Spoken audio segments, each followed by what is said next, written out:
Can I have a picture?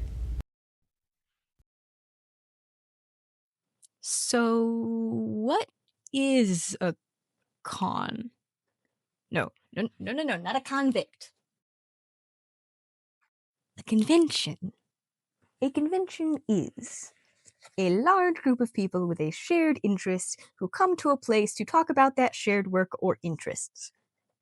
AKA a group of people who all like something and decided, hey, let's get together and talk about that thing, do stuff surrounding that thing. These have been happening for a while. But today we're going to talk about the ones you don't have to be an old crusty white guy to attend. Not that there aren't those, unfortunately. These are fan conventions.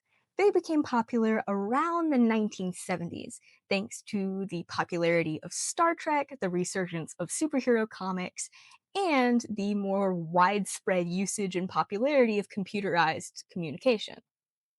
Said websites like MySpace and other sort of text forums allowed people to realize, hey, there's a lot of people who like the stuff I like.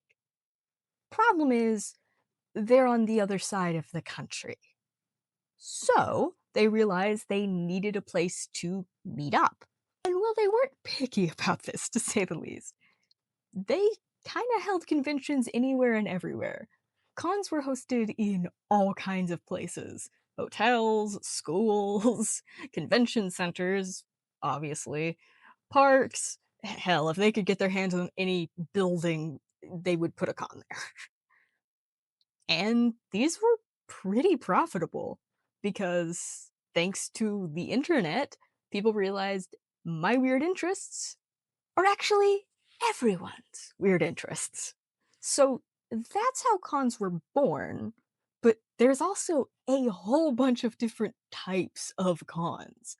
And that's basically anything you can think of, there's a con for it. Seriously.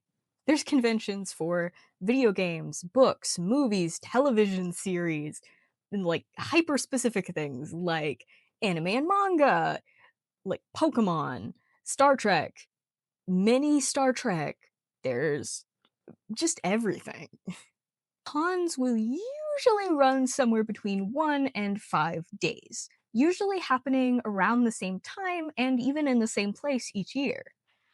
Well, that is if they make it past the first year. But there are a good amount of reoccurring cons across the US. Like, I live in Alabama, somewhere that at least most people aren't gonna think about as like the sci-fi anime nerd state, but I have a pretty awesome local con that's been going on for, I believe, 16 years. So, yeah, wherever you are, there is a con. You just gotta find it. Okay, cool. So you know vaguely what a con is. But what's the dress code? So there are plenty of people wearing t-shirt and jeans, whatever. But if you want to really get into the fun, that comes cosplay. But what the heck is cosplay?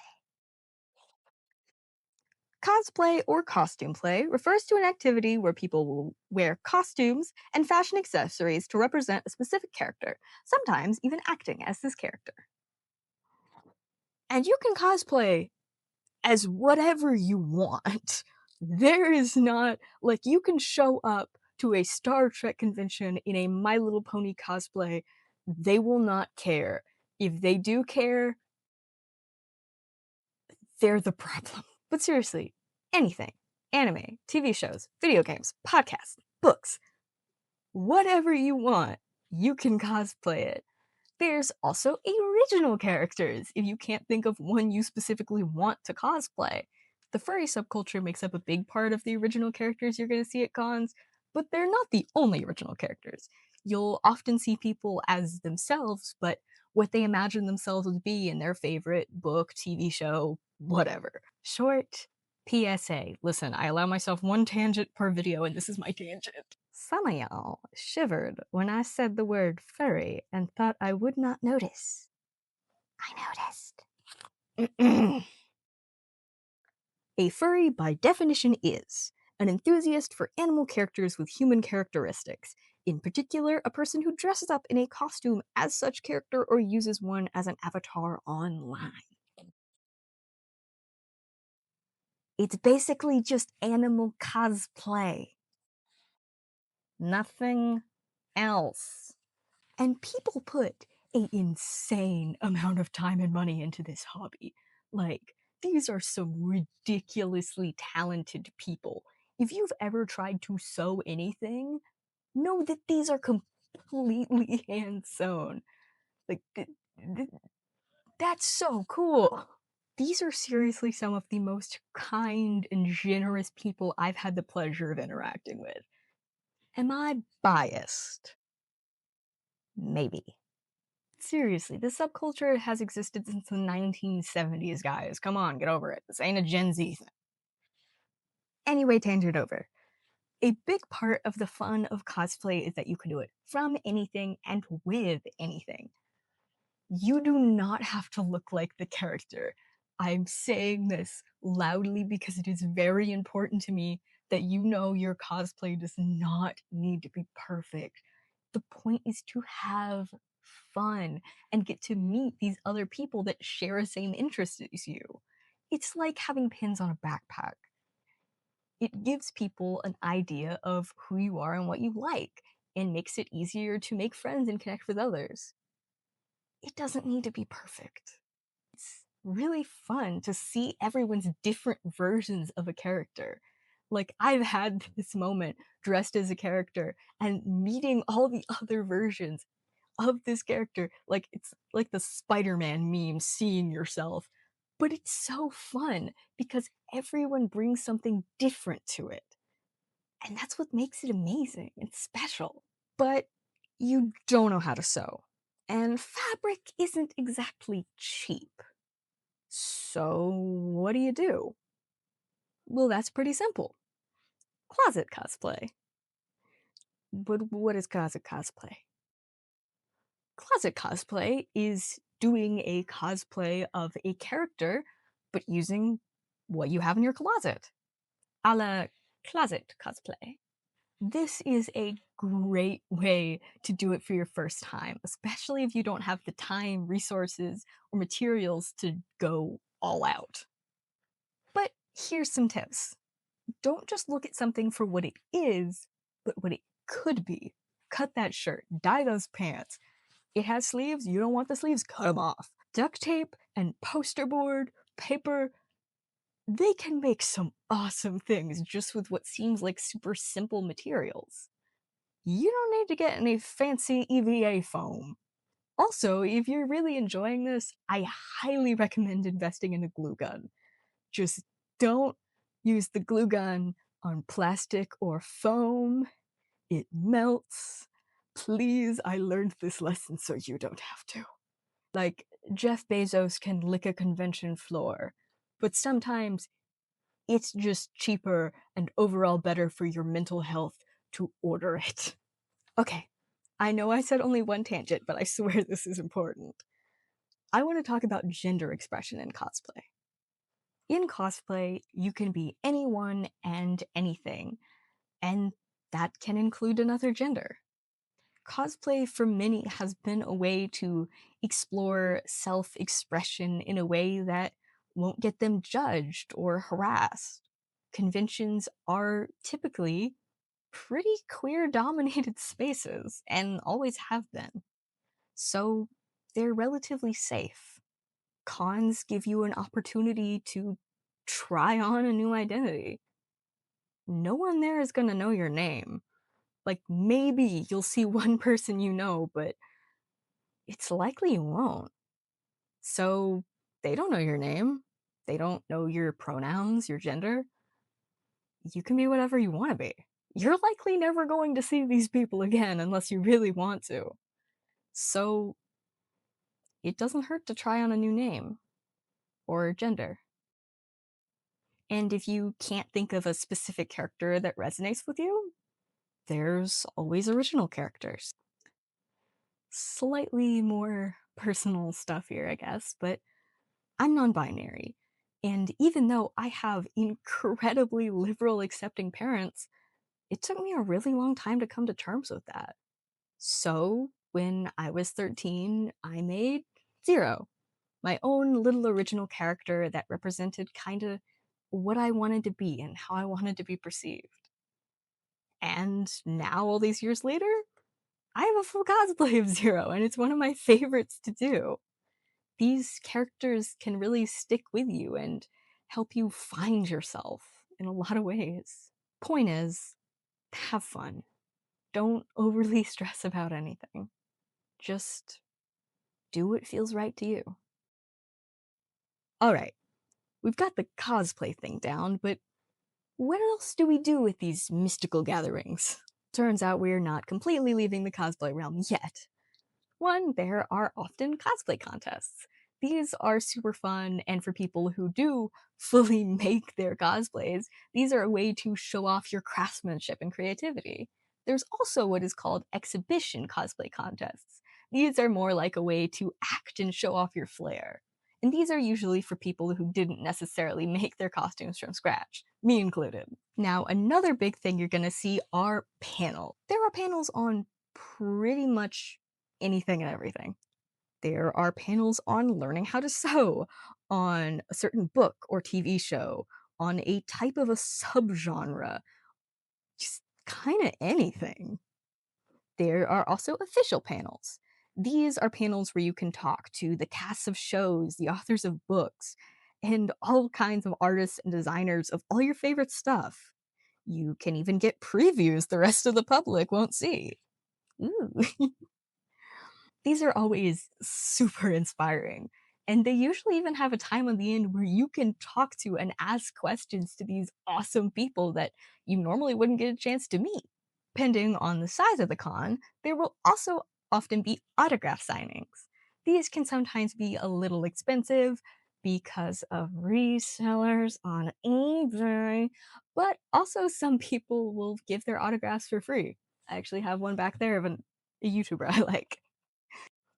Some cons will also have gaming rooms. These are super cool and can be anything from tables with card games and board games set up, giant checkerboards, Twister. Playing Twister with people I don't know sounds terrifying to me, but there's people that do it and have a good time. There's also full on arcade cabinets, DDR machines, and games I cannot pronounce the names of because they're not even from this country. It's awesome. And usually these are free play, meaning if you buy your ticket into the con, then you can play as long as you want. I forgot to mention the passes. Oh no. Con passes. Depending on the size of the con, they usually have these things. This is a con pass. They usually come with a small lanyard, and you usually need to wear it. These passes give the con staff information usually pertaining your age and what days you paid to be there for multi-day cons. This is my CamiCon pass, and it is a weekend pass, meaning I paid to go all 3 days. Usually there's some sort of deal if you go more than one day. I can also show you my most recent pass, which has these fun little badge things. These are often collected by going to different events at the cons, and also from like buying from certain merchants and vendors, and basically just a way to accessorize your con pass and show more things you like and think are cool. And you really never know what's going to be at your local con. For example, mine has a Vocaloid concert most years, and this year we had a traveling manga library come in. This was super awesome, and these guys were so nice. So seriously, go support them. They're awesome. We also had a maid cafe this year, which I didn't end up going to, but I was talking to a friend who did, who apparently saw Alexander Shrinara at the maid cafe. It's just a very visceral image. Anyway, one of my personal favorite parts of my local con is the rave. It's 16 plus since it usually runs a little past midnight, and you know, it's a rave. Little Timmy does not need to be up at midnight in the mosh pit. These can be really fun and are a great way to make friends, and you'll see all kinds of cool things. I'm lucky my local con has one with crazy lights. And it's also a huge room, so you don't have to worry about getting stepped on. I'm not really a mosh pit kind of person, so I'm usually at the back just cheering and dancing my way back there. Also, please, dear God, bring ear protection. 'Cause it is loud, and it is louder than you think it is going to be. My first time, I forgot said earplugs, and me and my best friend went into the bathroom and, like, rolled up little bits of toilet paper and shoved it into our ears to try to make makeshift earplugs. To say the least, that didn't work. I have one more tangent. So I also want to talk about candy. Candy, with a K, are bracelets made of pony beads and other accessories and are very popular in Raven concert scenes. Sometimes you make candy as your own personal accessories and keepsakes, but another huge part of candy is trading. You follow the plur code and handshake. This is usually done between two people. First, peace. Touch peace signs together. Second, love. Make a heart. Third is unity. You link your fingers together. And lastly is respect. Just trade candy. Anyway, what? I forgot something huge. Super important, things that all of them have. Mm-hmm. Oh, lastly is the artist alley slash dealer's den. So obviously there's artists of all forms. It's an amazing way to support your local artists while getting some really cool stuff. They've got it all. Buttons, posters, pins, washi tape, plushies, magnets, headbands, jewelry, tails, figures. There is no way you won't find something awesome. This is also where you're gonna see those melting, disfigured versions of your favorite characters. But I see you. You want to hear from some other perspectives. I've been talking a while. And luckily, I've got you. First off, let's hear from Hannah from the Cosplayer Pair Union. So you do cosplayer pair. Could you tell me a little bit about that?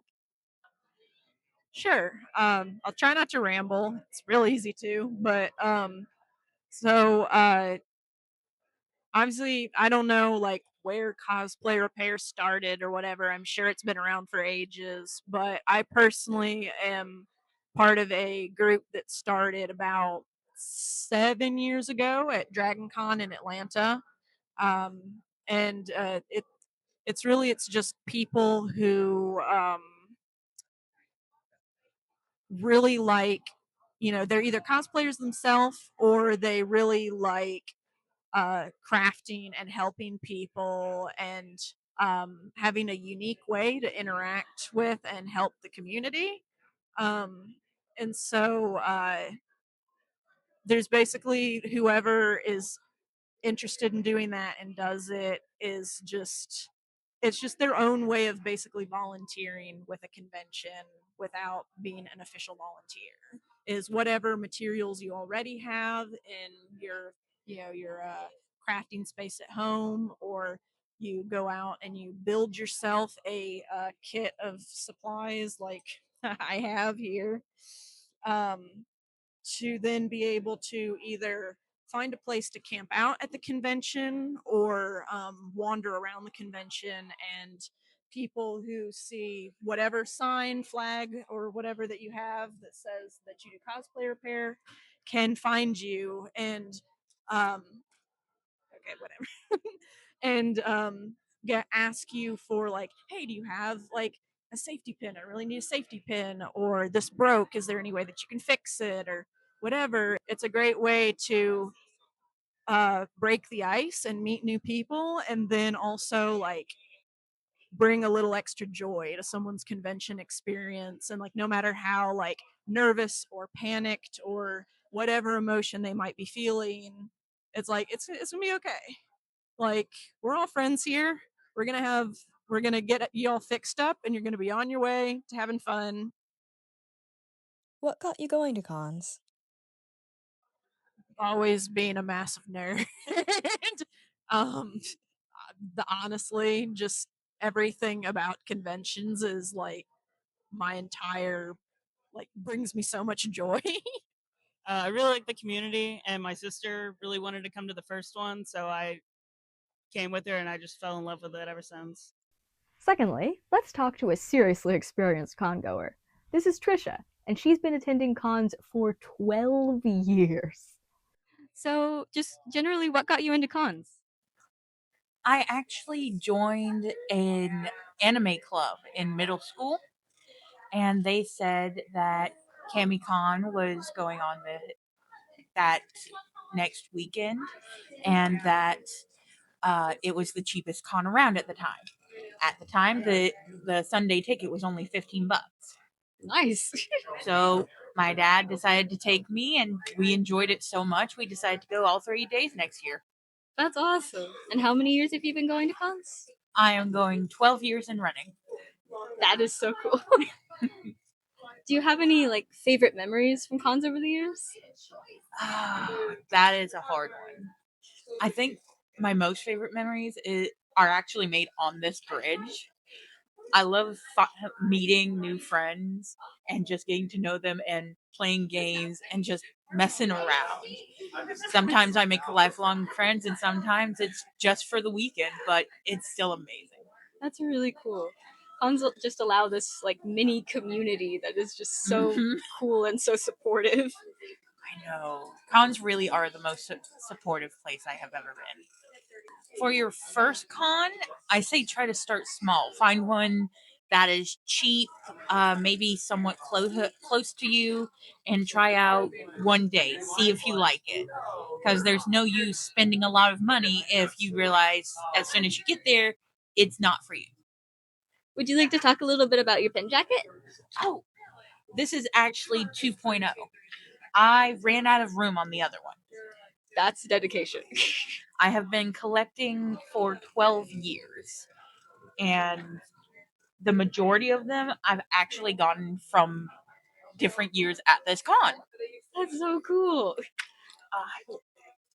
I also loved collecting lanyards and keychains and patches, so I added the side things so that I could hang them on here. I love the noise that it makes. It's just satisfying. It does make it hard to walk around quietly. Yeah. As someone who's always managing to wear giant feet or platforms, also just trying to worm my way through the crowd without bumping into everybody. Yeah. I realized I love making cosplays. I love when people ask me about what I'm wearing, and I love buying stuff from the vendor room. It is so much fun just seeing all the different types of art. I know. It's so beautiful. Seriously. Anything else you want to say?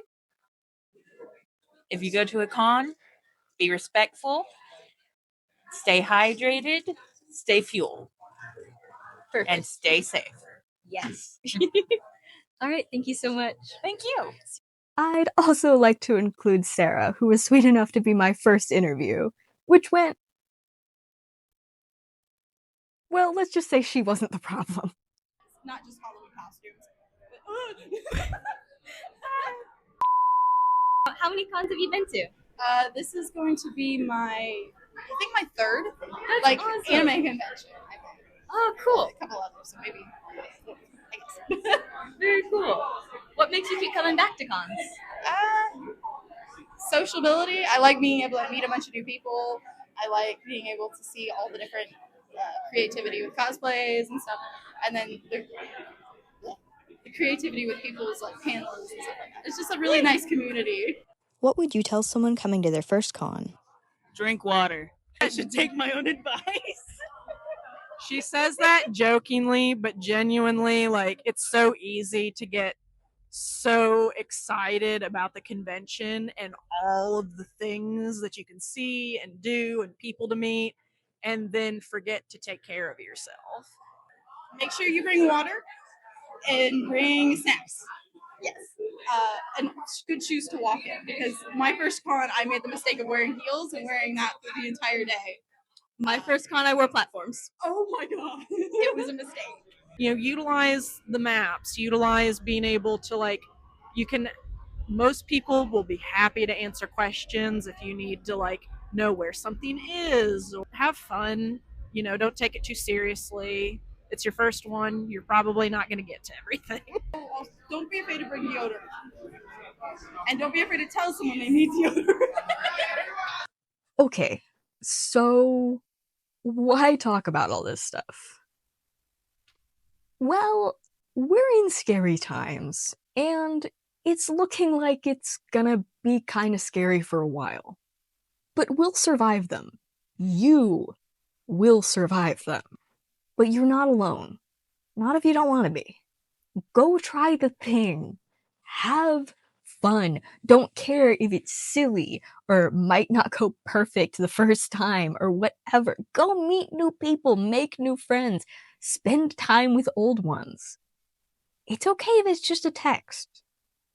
A hello, a small compliment. Those things can make a monumental difference. Just a singular moment of acknowledgement saying, I see you, can have an impact you would never know.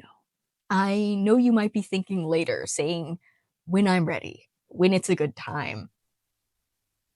But it's just gonna always be later until it's now. Seriously, this is advice I wish I took earlier. You've just gotta try. And, well, if you're nervous, these people might not have the same interests as me. I've got a place where you're gonna know if they have interests you do. Where you can meet a lot of passionate, kind people. You just gotta talk to them. And it's probably just a Google search away. It's simple. Local con near me. I have one last thing to say. Any successful dictatorship has one thing they must abolish first. What keeps the people fighting? Art. Stand strong.